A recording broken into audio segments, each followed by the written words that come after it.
25장 1절에서 13절까지 공부하겠습니다. 죄송합니다. 제가 주보를 자료를 넘길 때 잘못 알려드려서 17절로 나왔는데요. 13절까지 함께 교독드리고 마지막 13절은 합독하겠습니다. 사무엘상 25장 1절에서 13절 말씀, 제가 가진 성경으로 구약성경 451쪽에 있습니다. 제가 먼저 공독하겠습니다. 사무엘이 죽음에 온 이스라엘 무리가 모여 그를 두고 슬피 울며 라마 그의 집에서 그를 장사한지라. 다윗이 일어나 바란 광야로 내려가니라.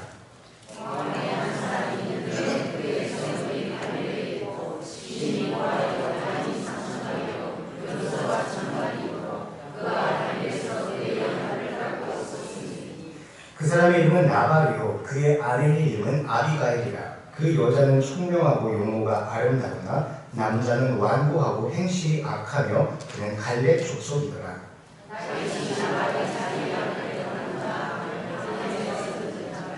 다윗이 이에 소년 10명을 보내며 그 소년들에게 이르되 너희는 갈멜로 올라가 나발에게 이르러 내 이름으로 그에게 문안하고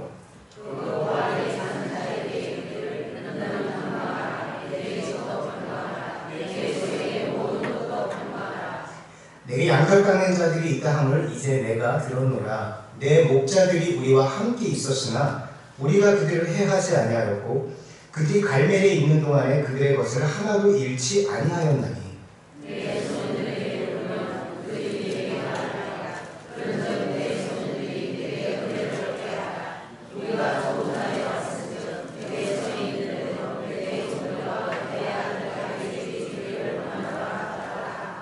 다윗의 소년들이 가서 다윗의 이름으로 이 모든 말을 나발에게 말하기를 바치매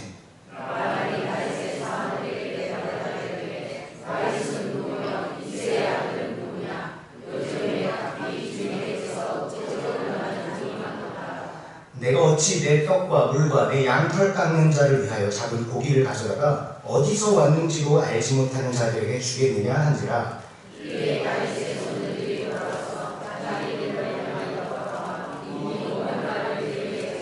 함께 복합니다.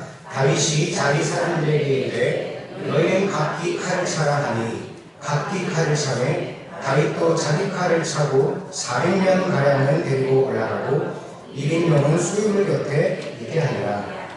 아멘. 작년에 제가 청년들 몇 명과 함께 컴퓨터로 성경 필사를 하는 걸 했는데요.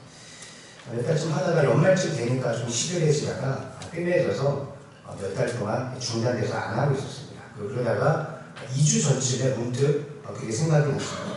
그래서 저 혼자라도 다시 시작을 하려고 이제 성경을 다시 시작을 했는데요. 이게 오랜만에 그 파일을 열어보니까 사무엘상 25장을 쓱 차례더라고요. 오늘 본문이죠. 그렇게 다시 오랜만에 성경을 타자로 치면서 이 말씀을 천천히 묵상을 하게 되었습니다. 오늘 본문의 내용은요, 이 다윗이 사울 왕의 추격을 피해서 도망다니던 시절에 있었던 한 사건을 다루고 있습니다. 이 다윗이 나발이라는 사람에게 도움을 요청을 했는데 나발이 거절을 합니다. 그러자 다윗은 화가 나서 이 부하들을 이끌고 나발을 공격하러 가죠. 그리고 그 소식을 들은 나발의 아내 아비가일이 아주 지혜롭게 대처를 해서 이 다윗을 돌려보내는 내용이 기록이 되어 있습니다. 저는 이 성경을 쓰면서 이 본문을 볼 때 문득 조금 의아한 부분이 생각이 들었습니다. 이 도움을 거절당했다는 이유만으로 그 사람을 죽이기 위해서 부하들을 400명이나 끌고 공격하는 모습이, 이 다윗의 모습이 별로 아름답지 않게 보였거든요. 물론 이 나발이 다윗을 모욕한 부분도 있습니다. 근데 그렇다고 해서 그게 부하들을 이끌고 이렇게 공격하러 갈 만큼 그게 큰일이었을까? 생각해보면요, 이 다윗은 자기를 잡아 죽이려고 크게 쫓아다니던 사울 왕을요, 오히려 다윗이 죽일 수 있는 기회가 있었죠. 그러나 그는 사울을 죽이지 않고 놓아줍니다. 그리고 나중에 다윗이 왕이 된 후에도요, 이 아들 압살롬이 반역을 일으켜서 이 다윗이 쫓겨나게 되는데, 근데 시므이라는 사람이 다윗을 쫓아오면서 계속해서 조롱을 합니다. 그러니까 옆에 있었던 다윗의 부하들이 화가 나서 그 사람을 죽이려고 하니까 다윗이 오히려 말리죠. 그 사람을 죽이지 말라고. 이런 모습들을 보면요, 다윗은 누가 조금 욕하고 누가 조금 조롱한다고 해서 곧바로 감정적인 대응을 하던 사람이 아니라는 것을 우리는 여러 곳을 보면서 확인을 할 수가 있는데요.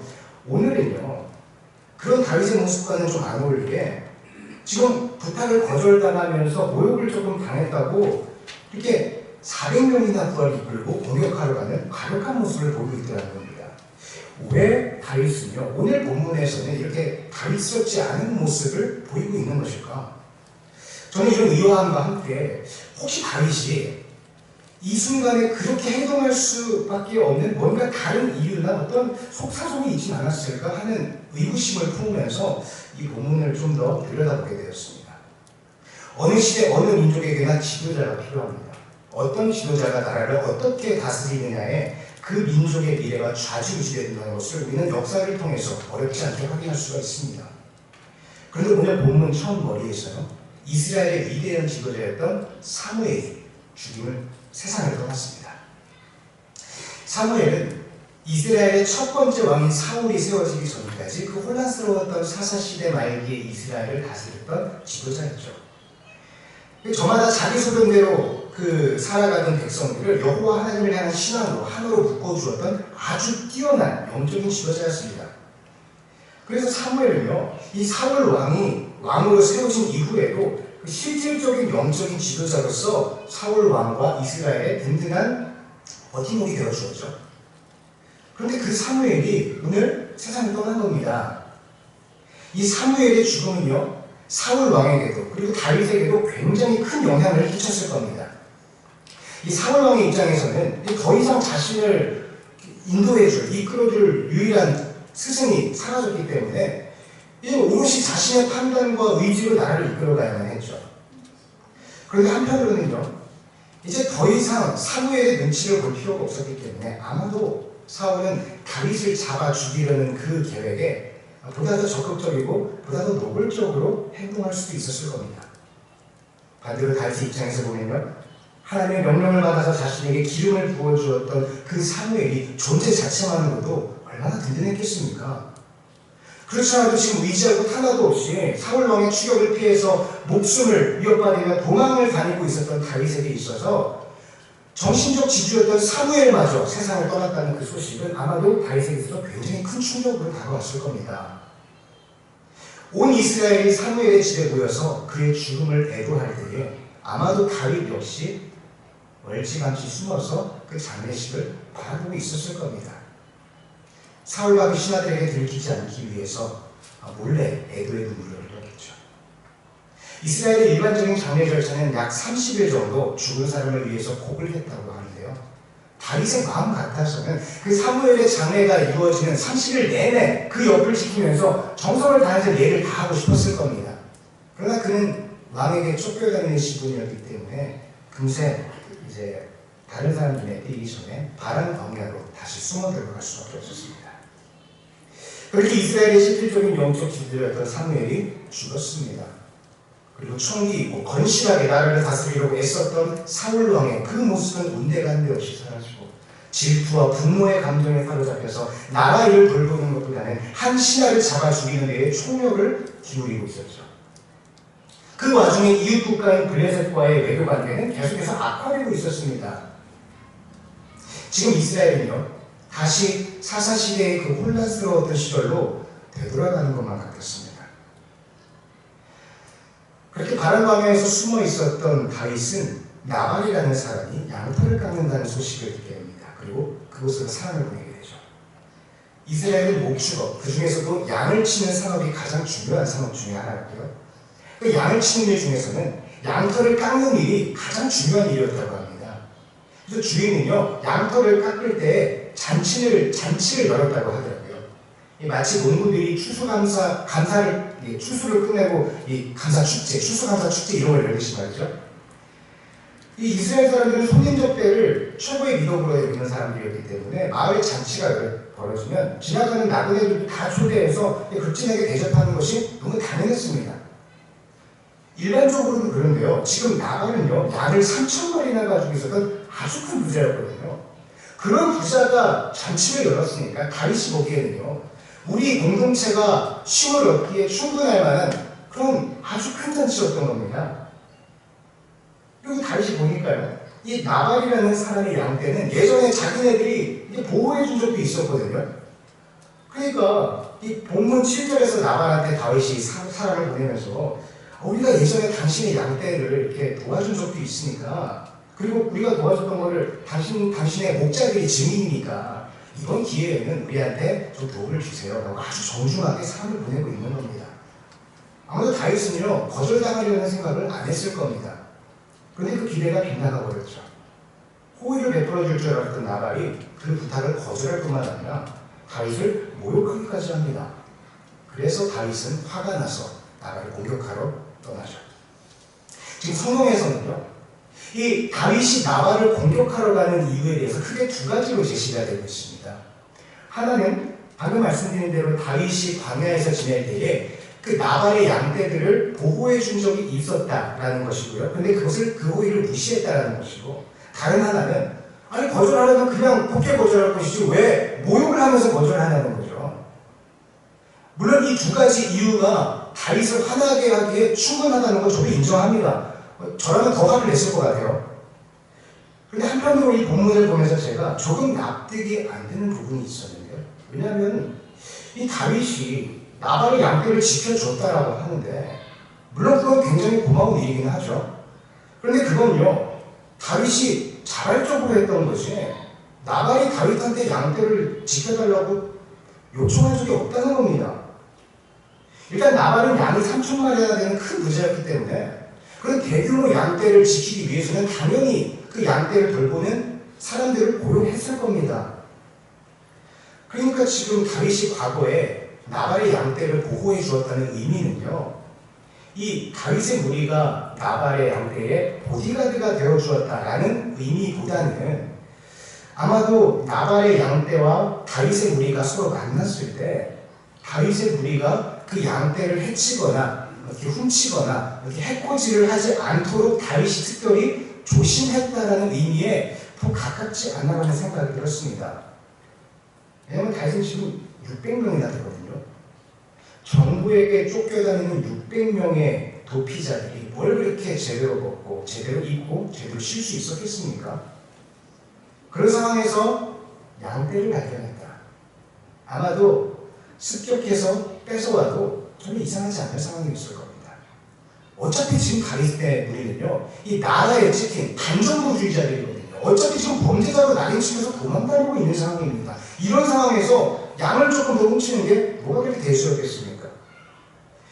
그리고 본문 7절에 이렇게 기록을 하고 있거든요. 25장 7절에 이렇게 기록되어 있습니다. 내게 양털 깎는 자들이 있다 함을 이제 내가 들으니라. 내 목자들이 우리와 함께 있었으나 우리가 그들을 해하지 아니하였고. 그러니까 당시에 나발의 양떼를 돌보는 목자들을 해하는 사람들이 있었더라는 거죠.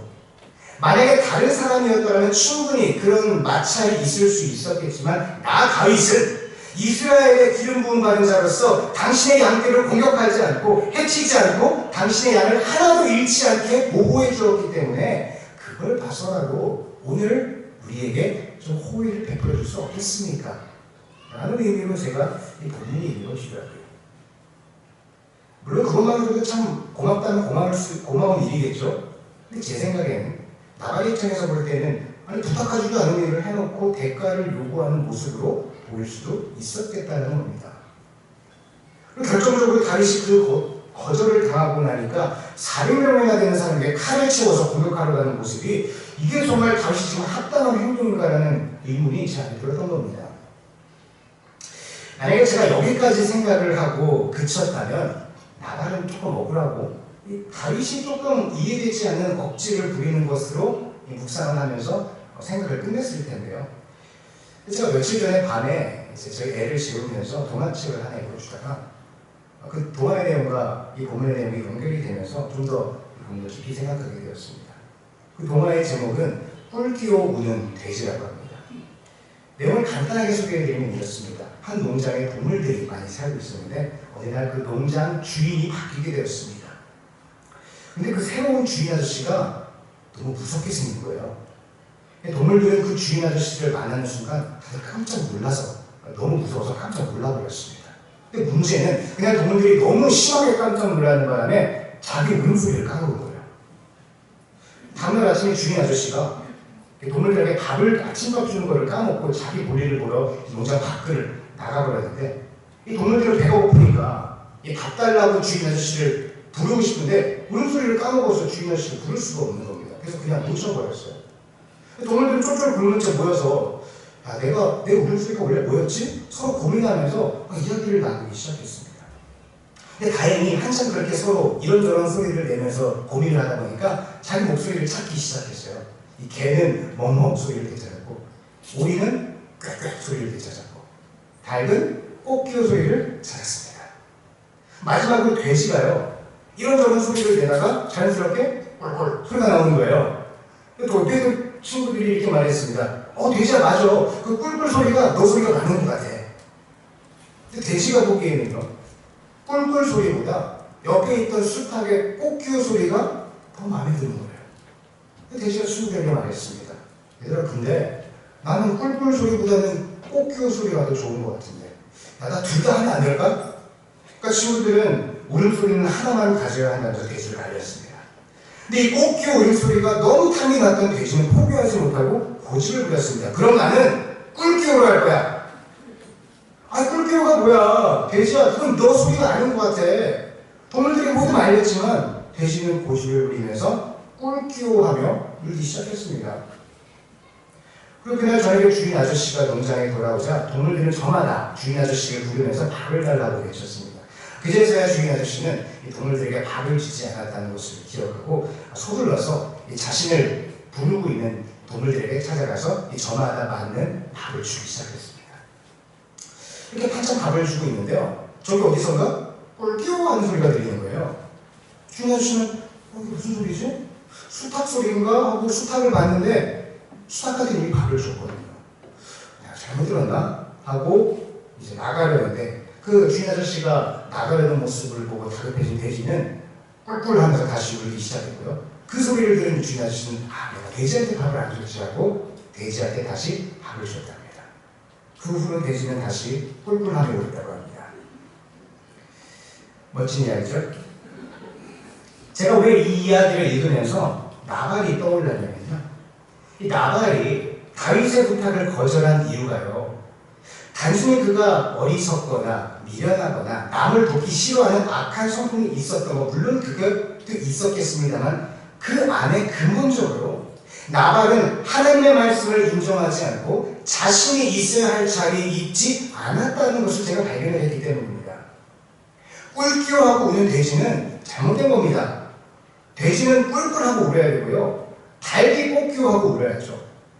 돼지가 돼지의 자리에서 벗어나서 닭이 되고 싶어서 꿀끼오하고 운다면 그는 주인 아저씨로부터 밥을 얻어먹을 수가 없는 겁니다. 나발이 그랬습니다. 나발의 집은 오늘 본문에 마온에 있다고 했습니다. 이 마온은요, 유다 지파에게 분배된다는 것입니다. 그 말은 나발은 유다 지파 사람의 확률이 굉장히 높다는 것이고요, 그것은 다윗과 같은 지파의 사람이라는 것이죠. 그런데 동시에 성경은 이 나발의 생업은 갈멜에 있다고 기록을 하고 있습니다. 갈멜은 사울왕이 과거에 아말렉과의 전투를 승리한 후에 기념비를 세워놨던 사울왕에게 있어서 아주 상징적인 장소였죠. 지금 성경이 나발의 집은 마온에 있지만 생업은 갈멜에 있다라고 일부러 기록한 이유는, 나발은 다윗과 같은 유다 지파에서 태어났지만 그는 다윗을 지지하거나 다윗을 돕지 않고 그는 사울 왕을 지지하는 사람이었다는 것을 분명하게 보여주는 겁니다. 그래서 나발은 지금 다윗을 이렇게 모욕하고 있거든요. 10절에서 11절에 이렇게 기록되어 있습니다. 나발이 다윗의 사람들에게 대답하기를 다윗은 누구며 이새의 아들은 누구냐? 요즘에 각기 주인에게 억지로 떠나는 종이 많도다. 내가 어찌 내 떡과 물과 내 양털 깎는 자를 위하여 잡은 고기를 가져다가 어디서 왔는지도 알지 못하는 자에게 주겠느냐 하지라. 지금 나발이 다윗을 몰라서 이렇게 무시하는 것인가? 아닙니다. 이스라엘 안에서 다윗을 모르는 사람은 아무도 없었을 겁니다. 게다가 같은 유다 지파 사람이었다면 더더욱 알았겠죠. 사울은 천천히요, 다윗은 만만히로다. 이 노래가 유행가처럼 퍼졌고요. 그것 때문에 사울 왕이 다윗을 죽이고 싶어하는 것을 모르는 사람 아무도 없었습니다. 게다가 이미 나발은요, 다윗의 아버지가 이새라는 것도 이미 알고 있었잖아요. 모를 리가 없습니다. 지금 나발이 다윗을 몰라서 이렇게 조롱을 모르는 척하는 것이 아니라 나는 너를 전혀 인정하지 않겠다라는 철저한 무시의 표현이었던 거죠. 하나님은 유다 지파의 다윗을 통해서 하나님의 뜻을 펼쳐 보이기를 원하셨습니다.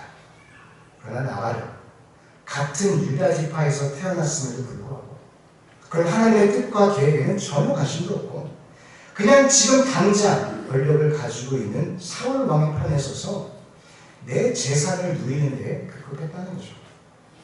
그 많은 재산을 가지고 있었음에도 불구하고 하나님의 기름 부음을 받은 다윗을 대접하기는커녕 사울 왕에게 잘 보여요. 내가 다윗을 대접했다가 사울 왕에게 밉보일 수도 있으니까 다윗을 내팽개쳐버리는 겁니다. 하나님의 언약이 선포된 유다 지파에서 태어나서 그 하나님의 뜻을 이루어나가는 데 동참하는 것이 아니라 그저 지금 당장 내가 보기에 좋은 것을 취하는 것, 여기에 온통 시선이 쏠려있는 그 나발의 모습이 저는 마치 꼴기로하며 우는 돼지처럼 느껴졌습니다. 돼지가 돼지의 자리에 있지 않고 엉뚱한 짓을 하면서 마치 다른 동물인 척 살아가는 것. 성경은 이렇게 자기 자신의 자리를 벗어난 사람을 나발, 어리석은 자라고 분명히 말씀하고 있습니다. 저는 이 나발의 이야기를 통해서 그리고 이 동화의 돼지의 모습을 통해서 저 역시 얼마나 자주 꿀기로하며 우며 울며 살아가고 있는지를 참 제가 얼마나 이중적으로 자주 살아가고 있는지를 발견하게 되었습니다. 나는 성도인데 나를 향한 하나님의 뜻과 계획에는 별로 관심이 없었습니다. 말로는 그 하나님의 뜻과 계획을 찾고 그 말씀에 순종해야 된다. 말은 잘했습니다. 말은 너무 잘해요. 근데 정작 실제 저의 행동을 보면 그 하나님의 말씀과 뜻을 찾고 구하며 그 순종 안에 거하는 삶보다는 당장 내 환경, 내 여건, 내 상황, 내 감정, 내 의지, 내 고집 이런 것들에 더 관심을 쏟고 있는 모습을 너무 자주 발견하더라는 겁니다. 지난 금요일에 제가 그런 걸 좀 느꼈는데요. 그날 이제 저희 교회 그 종교인 소득신고 문제 때문에 담임 목사님과 황 목사님과 함께 하루 종일 이 세금에 관련해서 좀 업무를 보게 됐습니다. 저는 사실 천상 문과라서 숫자에 되게 약하거든요. 게다가 이때까지는 종교인 세금을 안 냈기 때문에 저는 세금에 전혀 관심도 없다가 갑자기 그 일을 좀 해야 되다 보니까 사전 지식이 너무 없어서 너무 어렵더라고요. 하루 종일 이 자료 찾아서 공부도 하고 세무서 직원하고도 수차례 통화를 하면서 이렇게 업무를 했는데 이렇게 하루 종일 세금을 생각하면서 살다 보니까 일을 하다 보니까요 제 머릿속에 온통 돈 생각으로 가득 찬 겁니다. 그래서 내 연봉이 이 정도고 내 세금이 이 정도네. 내가 지금 애가 둘인데 내가 앞으로 경제적으로 잘 지낼 수 있을까? 나도 세금 좀 많이 내보고 싶다. 이런 생각이 들더라고요. 근데 이런 돈 생각으로 머리가 꽉 차버리니까요. 뭐 그런 생각으로 뭐 말씀을 제가 묵상을 얼마나 잘 했겠습니까? 원래 금요일 저녁에 청년부 기도가 있는데 그러다 보니까 제가 금요일도 좀 빠지게 됐습니다. 혼자 이렇게 생각을 했어요. 오늘 좀 바쁘기도 했고 좀 피곤하기도 하고 이번 주 주일 오후에 설교도 해야 되는데 나 토요일도 바쁘니까 지금 기도에 빠지고 설교 원고나 좀 써야겠다. 이런 생각으로 이제 기도에 빠지고 제가 사무실에서 설교 원고를 좀 쓰기 시작했습니다. 근데 그렇게 기도에 빠지고 설교 원고 쓴다고 그렇게 잘 되지는 않더라고요. 이렇게 원고를 쓰는데 진도도 안 나가고 내용도 너무 마음에 안 드는 겁니다. 그래서 그날 밤에 집에 돌아가서 아내한테 그 썼던 원고를 보여주면서 좀 읽어봐 달라고 좀 지적을 해달라고 줬더니 아내가 읽어보더니 표정이 이상해지면서 내용도 연결이 잘 안 되고 은혜도 하나도 안 된다는 거예요. 근데 얘기를 했죠. 내가 오늘 사실 하루 종일 돈 생각밖에 안 했다. 돈 생각하고 내가 기도회도 안 하고 이렇게 설교 좀 하다 보니까 좀 집중이 안 되더라. 이렇게 얘기를 하니까 아내가 이렇게 얘기하더라고요. 그러면은 오늘은 원고는 그만 쓰고 말씀에 집중해서 묵상을 하다가 내일 다시 원고를 좀 써보라고 이렇게 말하더라고요.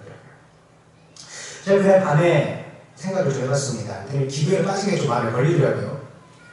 설교를 준비한다는 이유로 기도회를 빠지다니. 사실 설교를 더 잘 준비하려면 기도회에 참석해서 더 열심히 기도를 하고 영적으로 힘을 받아서 설교를 준비해야 더 잘 되는데, 아니 왜 나는 예배를 준비한다는 이유로 예배를 빠졌을까? 왜 나는 이런 모순적인 행동을 하면서 내가 지켜야 할 내 자리를 벗어나 버렸을까? 그런 생각이 들자 저는 단순히 기도회에 빠진 것 자체가 문제가 아니라는 것을 느꼈습니다. 피곤하면 기도회에 하루 빠질 수도 있죠. 일이 바쁘면 빠질 수 있습니다. 근데 그것 자체가 문제가 아니고, 문제는 그날 제가 기도회를 빠지면서까지 가지고 있었던 생각이 하나님의 말씀에 대해서 집중하는 그 마음이 아니라 계속해서 그런 세상적인 것들을 마음에 채워놓고서 그 기도회를 빠졌다는 겁니다. 만약에 제가 그날 저녁에 청년들과 기도회라도 함께 했으면, 제가 기도회 때 말씀을 간단하게라도 전하니까 저는 그 기도회 전에 말씀에 집중하는 시간을 가졌을 겁니다. 그러면 체력적으로는 조금 더 피곤했을지라도 그 후에 그 다른 설교를 준비하는 데 있어서도 훨씬 도움이 많이 되었겠죠. 좀 이런 생각이 들자 우리 성도님들에 대해서도 새삼스럽게 다시 한번 깨닫게 됐습니다.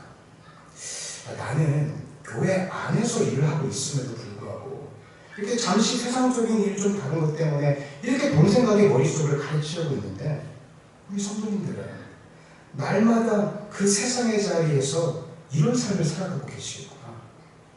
그런데 그런 와중에도 신앙을 지키고자, 믿음을 지키고자 이렇게 예배에 나오고 계시고 이렇게 애쓰고 계시는구나. 얼마나 힘드실까? 내가 우리 성도님들 위해서 더 기도하고 더 중보하고 더 열심히 해야겠구나. 이런 생각이 들었습니다. 사랑하는 성도 여러분, 우리는 날마다 돼지로서 돼지답게 꿀꿀 울지 않고 꿀끼오 울며 살아갈 때가 너무나 많습니다. 돼지라고 하는 아주 기분이 나쁘실 분 있습니다. 좋은 의미입니다. 우리가 하나님 앞에서 내 자리를 지키며 살아가야 하는데, 구원받은 하나님의 자녀로서 성도의 삶을 살아가야 하는데, 정작 우리 현실 속에서는 그 하나님의 뜻과 계획을 발견하며 순종하는 것보다 지금 당장 내 눈앞에 놓인 상황 속에서 내가 보기에 좋은 것들을 어떻게 하면 더 얻어낼 수 있을까, 여기에 초점이 맞춰 있는 것을 참 자주 발견하지 않습니까?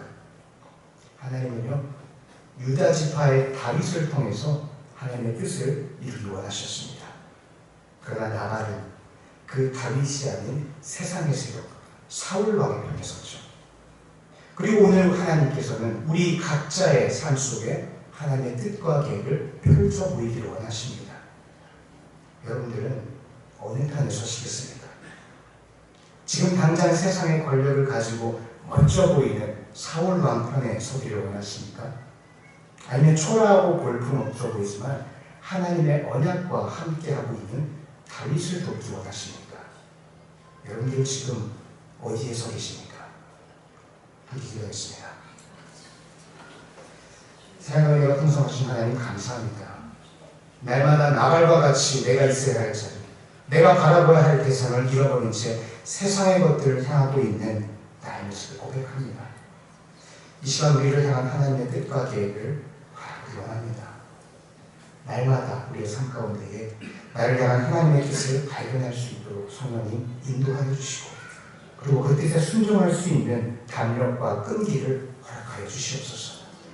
하루를 내 삶의 자리 가운데 하나님의 언약의 자리에 서 있기를 간절히 원합니다. 감사드리며 예수님의 이름으로 기도드립니다.